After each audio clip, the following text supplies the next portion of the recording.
কবি রুদ্র গোস্বামীর কবিতা সময়। কণ্ঠে আমি অপর্ণা। কেমন আছো? কাকে বলবো? সবাই দিব্যি ভালো থাকার ভান করে আছে।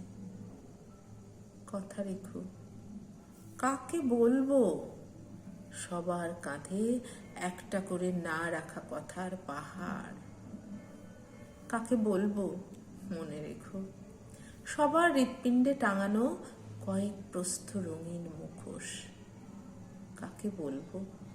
তুমি হাত ধরতে জানো? সবার মুঠো ভর্তি স্বপ্ন খুনের ঋণ। কাকে বলবো? শুনতে পাচ্ছ? কেউ এখানে কান পেতে নেই।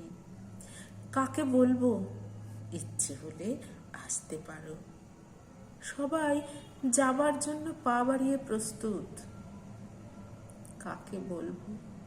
দেখে যাও, তোমার অপেক্ষায় দাঁড়িয়ে আছি।